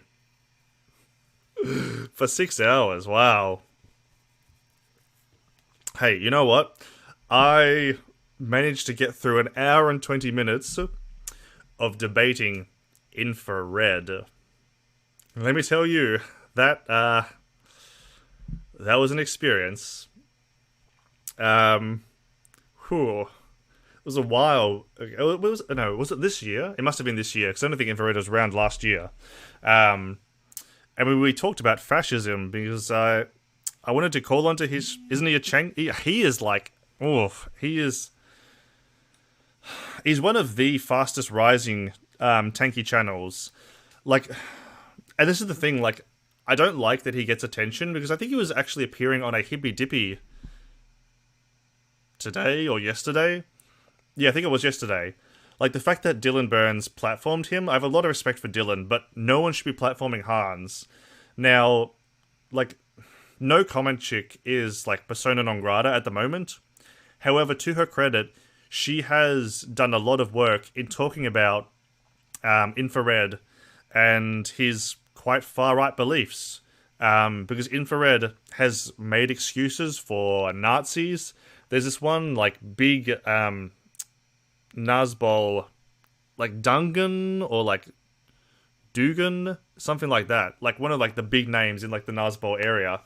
And, like, I've seen on infrared stream, like, him talking about this guy, and talking, like, looking at the wiki and being like, this is bullshit, how they call this guy a Nazi, this is just, you know, like, they lie, this Westerners, all this Western crap. Nah, like, he's not a Nazbol in this, like, Haas himself isn't a Nazi. He's just a tanky, though, and tankies effectively are Nazis. Like, the only, like, this is the thing. In class recently, in my politics class, we did, there was a week on fascism, and it was really interesting diving into the theory on fascism. Because when people talk about the differences between like Nazis and Nazbols and tankies and fascists overall, it really just is aesthetic. Like, if you go down the 14 points, or if you just, like, real basic fascist academia, like, what's his name? Roger Griffiths, I think? Who's a political theorist who's written about fascism. I think he's the one that coined the term paleogenic nationalism. His writing on fascism, he's not referring to tankies specifically, but, I read his writing and it's like, this is just, this can so easily be applied to tankies.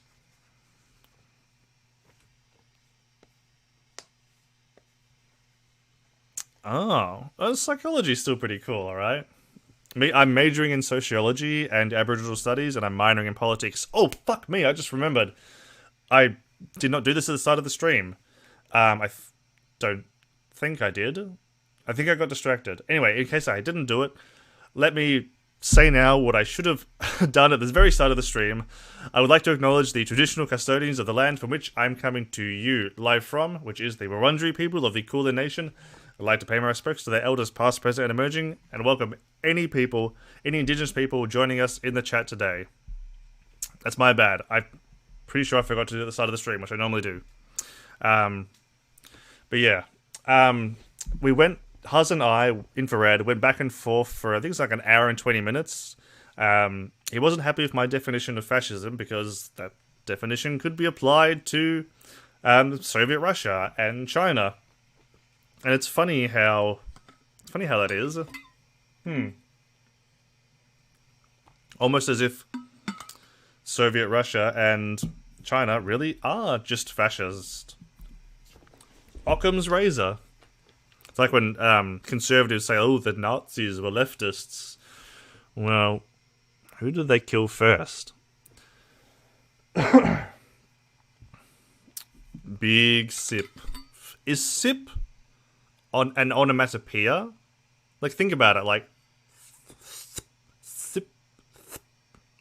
Sip's an onomatopoeia, right? Yes, I am in Wurundjeri. I am in Melbourne, alright? In lockdown. Hating life.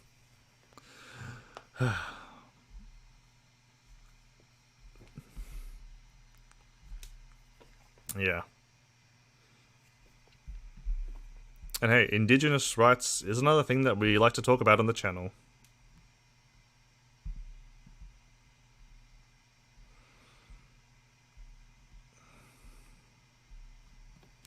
Someone who rhymes with Schmittler was socialist. I'm afraid he wasn't. Do I... Did you and Toxic just become best friends? Kind of. I mean, we have a lot of overlapping views.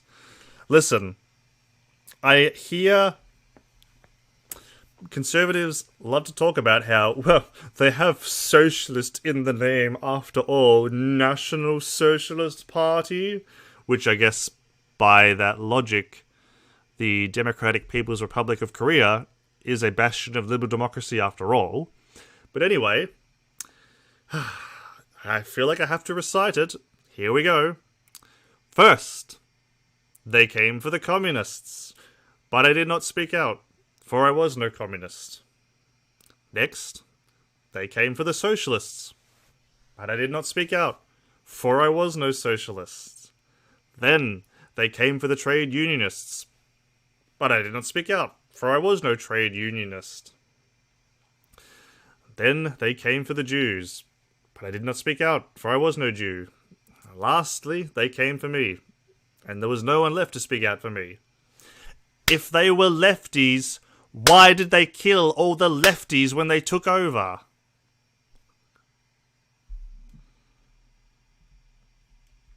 Thank you for listening, alright? I appreciate your attentiveness.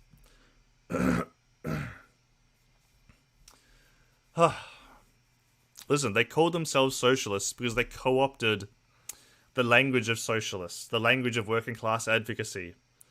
They promised changes for the working class once they took over, and guess what? They took over, and those changes didn't come. I just love that I'm a soak dem, but get called a bootlicker by socialists like Toxic for asking simple questions like, why shouldn't the government have a monopoly on violence? I didn't say you were toxic.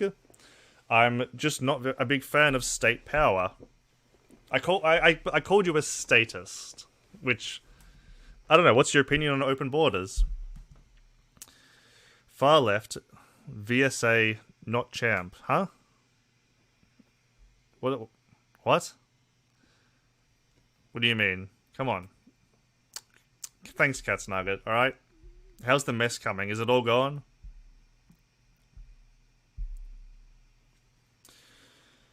Alright, listen.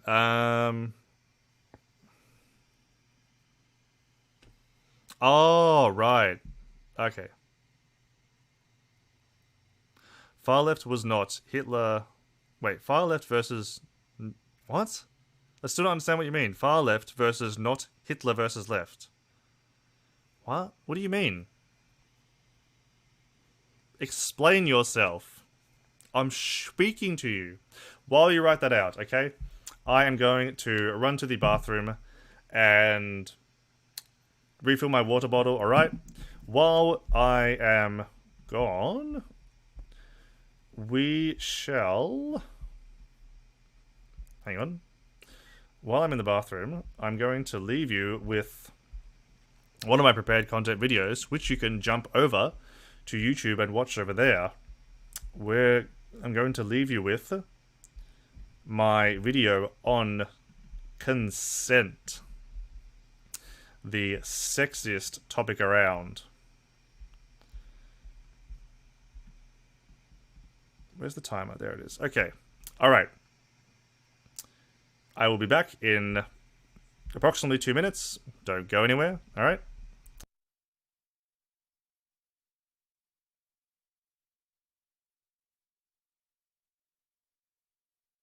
Hello everybody, welcome back to the channel. Today we're going to be talking about the hottest, dirtiest, sexiest thing around. Consent.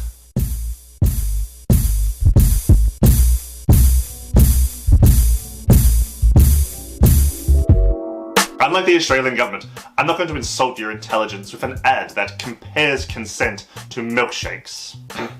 No. I want to show you that the concept is so simple that it can be explained in 60 seconds. Starting now. Consent is all about making sure that everyone involved is comfortable and having a good time. Understand that while you may be comfortable with one thing, someone else may not. Don't think of consent as something to be achieved. Consent is negotiated. How do we talk consent? Well, the most important thing is to be receptive. How are they acting? Do they seem happy? Do they seem enthusiastic? Are they returning your touch in a good way? Are they making a noise in a bad way? If you're ever unsure, just ask. You okay? People are complicated, so socializing can be tricky. If you're not so good on picking up on social cues, then don't escalate further than they have. If they've touched your arm, touch their arm. If they've touched your leg, touch their leg. But if they've only touched your arm, do not touch their leg. And if all else fails, be honest. Would you like to come back to my place and play some video? And nothing else. It's better to come off as awkward than a creep. Clothing is not consent, flirting is not consent, no means no, no that changes to yes is still no, and a coerced yes is definitely a no. Because if it's not a hell yeah, it's a hell no.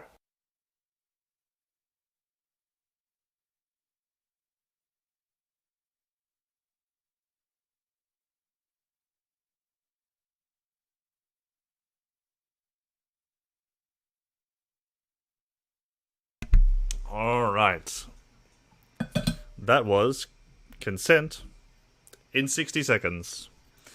The idea behind that video was I'd become very frustrated with the conversation surrounding consent, as I really didn't like how I felt people were overcomplicating the conversation around consent, so I set out to prove that the concept of consent is so easy to understand that it could be explained in 60 literal seconds. Alright, let me catch up with the chat. Yeah, exactly, too many sips. Too far gone in socialist land. Oh, I wish. The difference between far right and right is the level of violence. Wait, who said that? Was that me or was that, Toxic?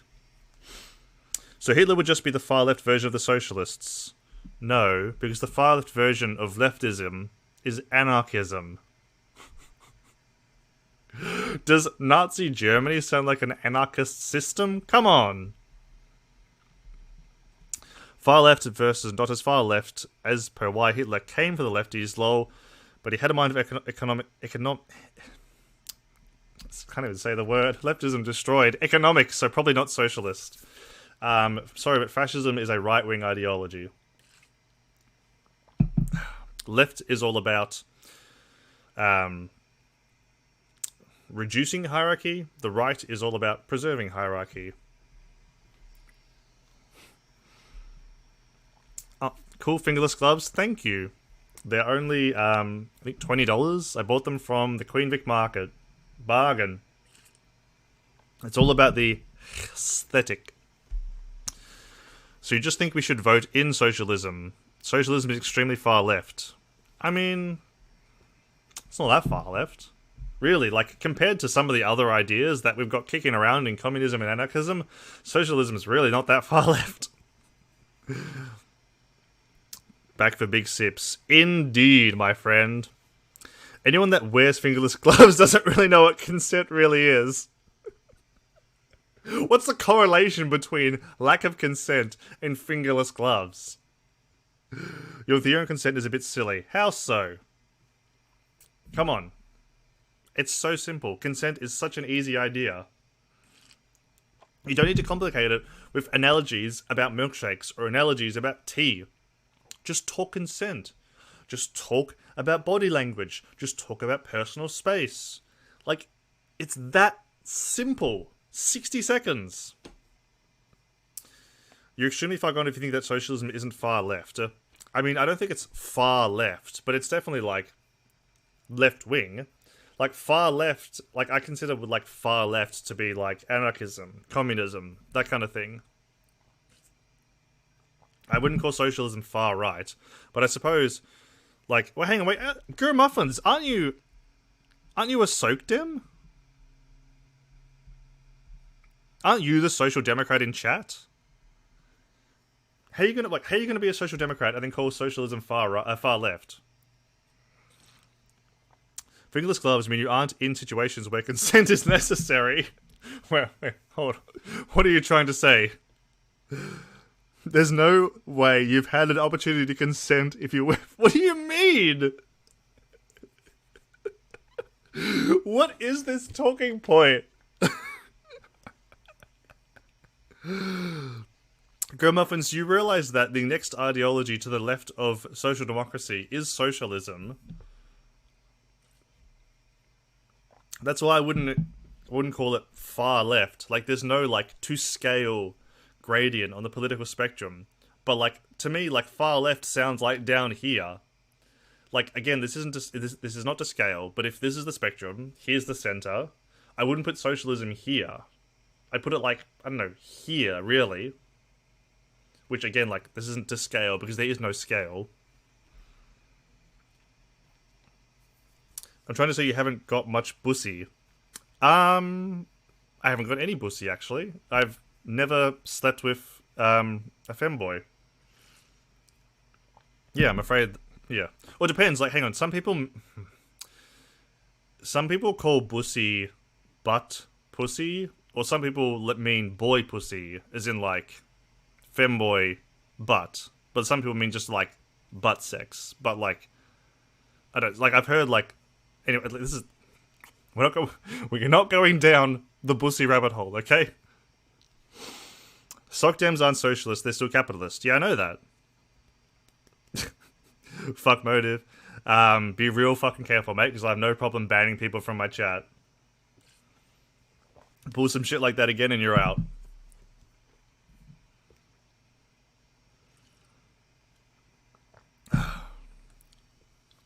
You got something against my pussy, mate? Alright, I said that to Australian. Moit? I can't do the British thing. Ugh. Don't get me started on the English. The fact that Australia is not a republic? Don't like bussy? What, you mean me? I wouldn't mind some bussy.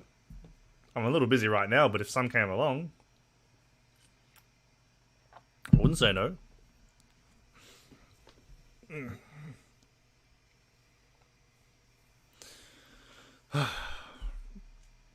I hope all y'all in the chat are bussy devotees as well. Why not? You only get one life.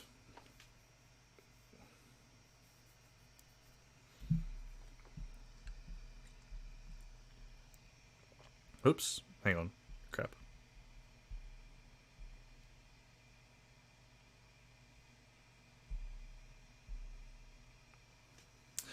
At least your fingers will be ready with those gloves. Exactly. I don't even need to take my gloves off. I can just keep them on. My fingers are already free. How do you know? How do I know what? How do I know what? Everyone, look, I'm sorry. My computer sucks. I'm 15 seconds behind all of you, or 15 seconds ahead of all of you. So whenever, like, you put something in chat, I'm catching up with what you've said. Or how do you only get one life? Because there's no proof otherwise. Excuse me. Funnily enough, the earliest, like I talked before about how I've been consuming online political material for about 10 years now. Like, this is a little bit cringe, but, like, the first thing that I pursued in that field was actually atheism. Back in the heyday of the atheist community online. How does a person with no soul have such strong understanding of consent? I mean, no one has a soul, but I have a strong understanding of consent. Actually, I don't know. Where did my understanding of consent come from? I guess, my parents, I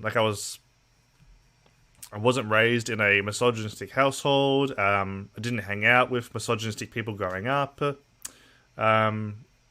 Developed good critical thinking skills through school. So yeah, because all that comes together. Because I sure as hell didn't get it from sex ed. You don't get an understanding about consent from sex ed, that's for sure. Yeah. There's also no proof socialism works either. Very true. Thank you for acknowledging that a socialist country has never existed before. Poppin' that pussy. Hey, respectfully popping that pussy. With permission, with consent. If it's not a hell yeah, it's a hell nah. And hey, I don't say it in this video, but let me tell you. There is nothing sexier than consent.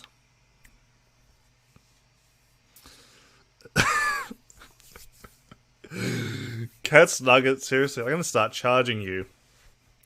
I'd be popping that pimple on my forehead, not popping pussy. Socialism is God. A lot of believers with no proof of working. Interesting analogy. But, you know, socialists do have more of a plan than just magical man in the sky, okay? There's a little bit more to it than that. But hey, I am good-natured, alright? I can laugh at it. Oh wait, actually I just realized by looking at the screen, Toxic, are you still here? Hang on, Toxic, make your presence known if you're still here. Is their plan to not exist? Do you mean socialists? No, absolutely not. Socialists are doing their darndest to bring it into existence. Or try a bunch and fail. Like, there's... I need to find the panel online and save it to my computer. But there's this one panel from this chapter of Attack on Titan. Fantastic fucking panel. Where, if you haven't read Attack on Titan, this won't make sense. But, what's his name? The son of the Reeves Corporation guy is saved by Hanji. And he's saying to Hanji, like, the Survey Corps might as well give up. Like, you have no chance of winning. And Hanji says to whatever his fucking name is, like, all the Survey Corps have known is defeat. It's nothing new to us. And that's, I feel, a good analogy for socialists, alright? Like, welcome to socialism. Get used to losing. Your plan is magical socialism will make utopia. No, that's not my plan at all. Please don't presume to know my beliefs. The only socialist that has ever made sense was Lisa Ann. Is Lisa Ann a socialist? Is she really? That's pretty cool. I remember... recently there was some Republican convention where it was Phoenix Marie. The porn star Phoenix Marie wanted to attend, or did attend, some Republican convention because she's a conservative, but they were furious that a sex worker was going to be at the convention as a speaker. Side note, never jacking to Phoenix Marie again. You're a libertarian socialist, right? Yes, I am. That would be an accurate description of part of my beliefs, but not a holistic description. However, I do agree with the tenets of libertarian socialism. Porn stars, I like this topic.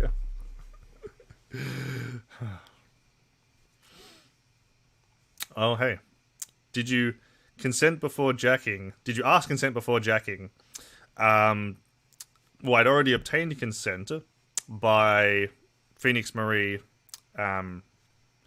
like having that as her profession, you know, by making and distributing pornography of herself and selling it on the internet. She is effectively giving everyone consent. Perry Piper is the best. She's too skinny. She's basically a child. Come on. Are you a vegan? Nah, sorry, mate. I like dairy too much. Did you hear about the libertarian town in USA? Like in 2021? There's a libertarian town? I promise you she didn't say, yes, lefty ringer, tug your little stinker to my content. Well, I don't think she addressed me specifically. Also, don't use that word. That is our word. You cannot use that word. And I'm dead serious about that. Don't use it or I'll ban you. This sounds a lot like the "but did you see what she was wearing" argument. Huh? About the Republicans not letting her in or me jacking off to her? What do you mean? Oh, as in like... Oh, are you serious? Are you going to cancel me over jacking off to a porn star? Come on. That's not a conversation around consent, okay? Jesus. We know who the liberal is here.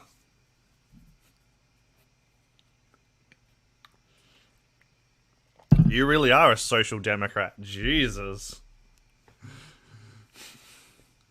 I know, my first cancellation. Masturbated to a porn star. Shaking my damn head.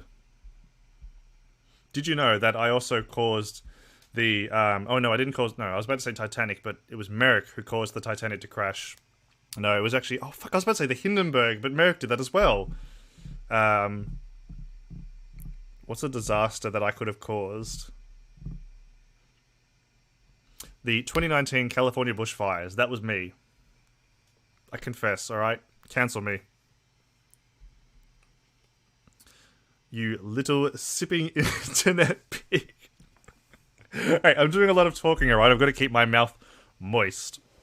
Typical socialist acting like liberal is an insult. I mean, some aspects of liberalism are pretty cool. Some are not. Like, this whole stream is about feminism, and liberalism does not sufficiently address feminism. I'm sorry. Can you read about the little libertarian town? What is this? User trigger pictures. Final Fantasy. What? What was that? But I will read about the libertarian town.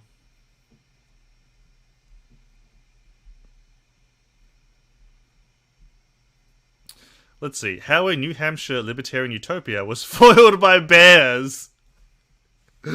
Seriously, this happened. You should absolutely read about it. By Sean Illing from December 2020. Oh dear. Bears. But they've got guns! Okay. Send me back to the article. Just make workplaces all co-ops. It'll fix socialism.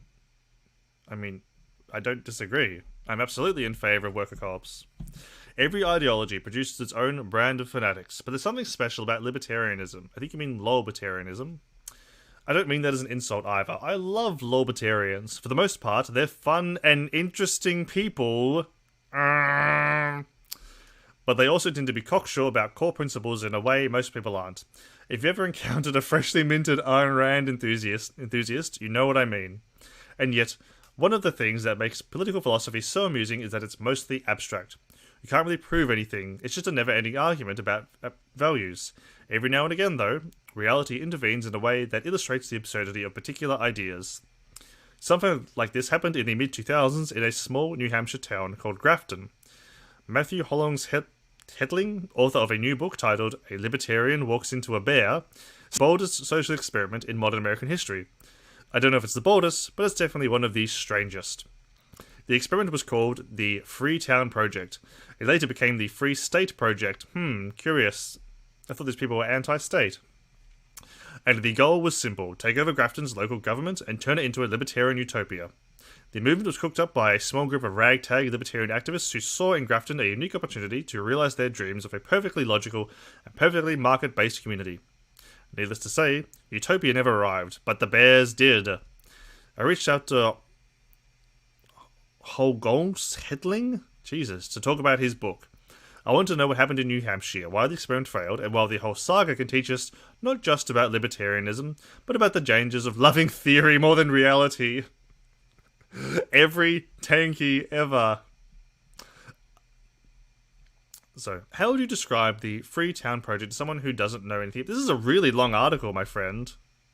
Okay, let's get to the part about the bears. How did the bears foil the town? It's a really long article. Hang on. A libertarian walks into a bear. Okay, when did the bears show up? It turns out, if you have a bunch of people living in the woods in non-traditional living situations, each of which is managing food in their own way, and their waste streams in their own way, then you're essentially teaching the bears in the region that every human habitation is like a puzzle that has to be solved in order to unlock its caloric payload. And so the bears in the area started to take notice of the fact that there were calories available in houses. One thing the Freetowners did that encouraged bears was unintentional, in that they just threw their waste out how they wanted. They didn't want the government to tell them how to manage their potential bear attractants. The other way was intentional, in that some people just started feeding the bears just for the joy and pleasure of watching them eat. Oh my. As you can imagine, things got messy, and there was no way for the town to deal with it. Some people were shooting the bears, some people were feeding the bears, some people were setting booby traps on their properties in an effort to deter the bears through pain.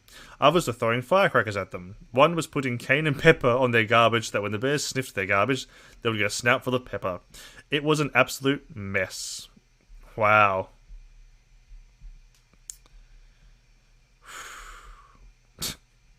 Bears. Okay. There you go. Bears. How do socialists poo? With three seashells, if you know what I mean. Because after all, socialism is when no toilet paper.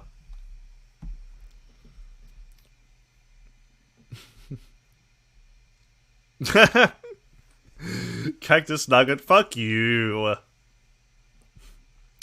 Do socialists hate toxic masculinity because they keep getting smited by thick Chad capitalists?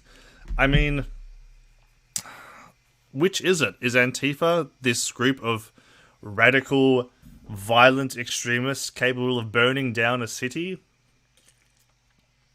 Or are they a bunch of skinny soy boy latte sipping losers? Which is it? And hey, have you seen the Antifa super soldier? Oof. No, I personally hate toxic masculinity because it gets men killed. Toxic masculinity kills men, and it kills the people in their lives around them. Ugh. No fun. Antifa are a bunch of pussies? Or hey, at least we solved that.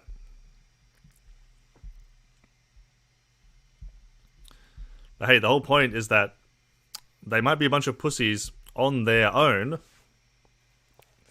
but together is what makes us strong. How do you fix racism in co-ops? What if the co-op is 70% white and 30% black, and the white people never vote in a black manager? Well, that's a question that's more broadly speaking towards systemic racism. Are people going to have those kind of attitudes towards voting on managers? Absolutely. People already have that attitude, though, these days, in every aspect. In voting in politicians, in hiring people for jobs. So, you can't, fix racism in a co-op. It's more about fixing the implicit bias and the systemic racism that's entrenched in all of society. So, to fix it in co-ops, you need to fix it everywhere.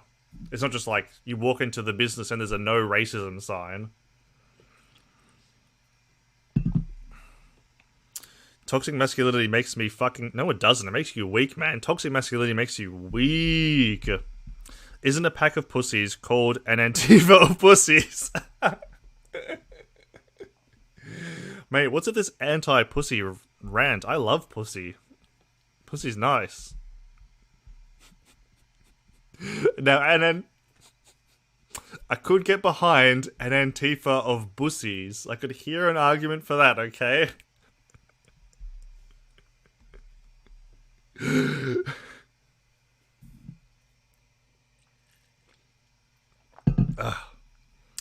We all want what we can't get. Is in bussy or worker co-ops and abolition of racism? What? In capitalism, we have HR and government that penalise companies for racist acts and discrimination, which we would still have under socialism. So, like, socialism is not inherently anti-state. Communism is anti-state, but you could maintain the existence of a state under socialism. That is technically not against socialist principles. I reckon if you organise all the Antifa nerds to run at me straight, I would boost them back to Starbucks. I mean, there's a lot of Antifa, my friend. Now, you might be able to pick up a smaller one of them and use them as a flail, but there would be a lot of them. You said you love pussy. Yes. What was that in response to? But you said in your ideal world there would be no government. Ah, no, my friend. In my ideal world, there would be no state. There's a big difference between government and state. Socialism is inherently anti-reality. Very true. There's never existed a socialist state in this reality, to our detriment. Back to the consent topic. Can animals consent? No, they cannot. Weird question. But absolutely not. You think I'm scared, bro? I'm all jacked up on toxic masculinity. True. But that's the thing. That's the thing. Like, you would have that attitude. That toxic masculine attitude. And it would kill you. That's the thing. Because eventually, these Antifa, little soy latte sipping kids would overwhelm you. And it would have been your hubris, your toxic masculinity, which got you killed in the end. Are you Trigger? You need to respond more specifically. I'm catching you guys are responding to what I've said 15 seconds ago. But wouldn't government be an unjust hierarchy? No. I'd absolutely I don't know. So there's going to be some leftists that are going to say any hierarchy ever is unjust. I think this is very unproductive. There are ways in which governments of the world exist now that are unjust, and there are ways that we can rectify the unjust nature of democratic governments. For instance, I'm a huge advocate of direct democracy. However, given our population size, I would love to see a system that combines direct democracy and representative democracy. So, for instance, what we should do right now is institute a standard of high-speed internet, free internet access across the country, because at this point, internet is not a privilege. Internet is a necessity. You need the internet to live. You need the internet to hold down a job. And you need a job to live. So fast internet access for everyone across the country, give everybody a device, design some kind of app that allows you to have democratic control over your representative. So say, for instance, you vote in your representative as you do every 3-4 odd years or whatever for your local constituency. On the app, you get a notification that's your representative is, voting on X policy in 2 weeks' time. Do you want them to vote yes, no, more information? And however their constituency votes, they're held to that decision. Now, they get a vote, but they still just get one vote, same as everyone else. And however their constituency votes, even if that's not how they would vote, they must vote in favour of how the constituency has voted. Because think about it right now. In a representative democracy, we vote people in and just trust that they will represent our best interests. We just hope. And the only way to hold them accountable is to vote them out in 3 years' time. This is an example of decentralizing power.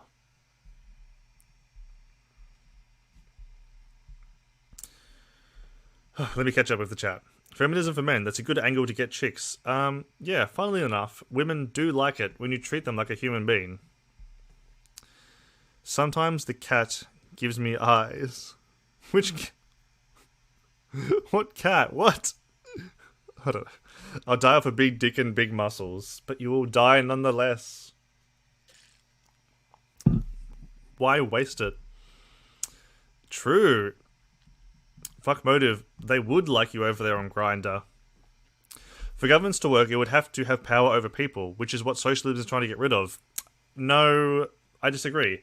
Like, socialism, again, it's not anti-state. Like, the two characteristics of socialism is the abolition of the commodity good, meaning that goods and services are produced without the profit motive, and the democratic ownership of the means of production, meaning that businesses are run democratically rather than with an autocracy top-down model. Now, this system is nothing really to do with the government. When we move further left into more anarchistic, communistic ideologies, then that gets more into breaking down state power and decentralizing power and further increasing freedom through democratization.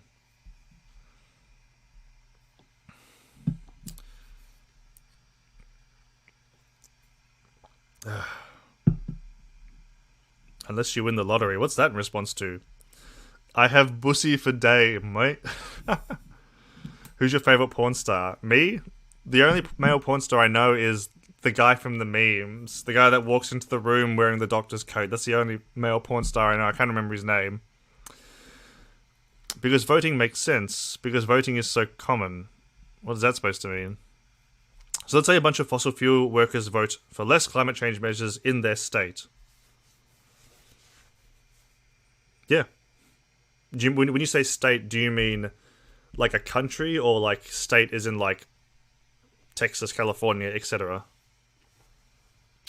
Bro, you want to decentralize power? Just pay me, Ronnie, and Dave 3 coffees and $400. I'll decentralize fucking Afghanistan if you want. Toxic mess.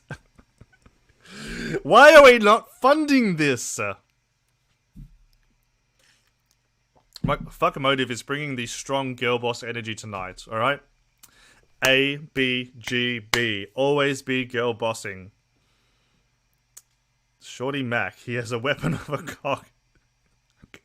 I'm afraid I don't know him. Alright, this conversation is completely deteriorated. Listen, Muffins, I appreciate your contribution, okay? If you want to continue this conversation further at another time, and talk more about the differences between socialism, anarchism, communism, and social democracy, I'd be happy to talk about that further. But right now, I've got to go to bed because I've got to get up in 8 hours and 15 minutes to stream for the Americans, okay? Listen, all y'all, if you have enjoyed the conversation, come on. Why the fuck have you not hit that follow button, alright? It's free to follow. I stream twice a day, in the morning for the Americans, and in the evening for the Australians, and wherever the fuck you people come from, okay? Come on. Think about it. How much fun have we had tonight, okay? 2 hours and 18 minutes. Come on, y'all. It's free to hit the follow button, alright? I'm Louis Vuitton. Thank you all very much for watching. Have a good night, and join your union.